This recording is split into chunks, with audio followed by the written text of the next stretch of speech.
Very good point అమ్మా. Phone meeting మొదలు పెట్టే ముందు 3 సార్లు చెప్పాను, ఇది సీరియస్ ఇష్యూ, 50 మంది ఉన్నారు, ప్రతి ఒక్కళ్ళు మాట్లాడాలి, మీరు యూట్యూబ్ వీడియోలు చూసుకుంటాను, ఫోన్ రింగులు పెద్ద సౌండ్లు పెట్టి మీటింగ్ లో పెట్టద్దు, ఫోన్ సైలెంట్ లో పెట్టుకోండి, ఫోన్ మోగితే మీటింగ్ మధ్యలో బయటకు పంపిస్తాను అని ఆ రోజు చెప్పాను. అయినా యూట్యూబ్ వీడియోలు చూస్తా ఉన్నారు మీటింగ్ లో. అంటే ఇది వేల మంది రైతులకు సంబంధించినటువంటి విషయం. మేము ఇష్యూస్ని అర్థం చేసుకోవాలా? పద్ధతి ఉంటుంది కదా ఒక మీటింగ్కి. ఎవరిష్టం వచ్చినట్టు వాళ్ళు చేస్తానంటే ఎట్లా ఉంటుంది? ఇంకొక వ్యక్తి కూడా 4 సార్లు మాట్లాడారు, మిగిలిన అందరూ మాట్లాడాలి కదా. ప్రతిసారి నేనే మాట్లాడతాను, నేను చెప్పింది వినాలంటే ఎట్లా? మీటింగ్ అంటే ఒక ఎటిక్వెట్ ఉంటుంది, ఎవరైనా సరే అది పాటించాలి. అందులో ఏముంది, పంపిస్తాను, తప్పకుండా చెప్తాను, ఇప్పుడు కూడా చెప్తాను.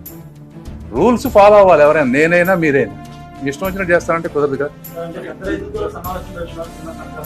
రమ్మానండి, నేనున్నా, సాటర్డే సండే నా ఆఫీస్లో ఉంటాను, ఎవరైనా రావచ్చు.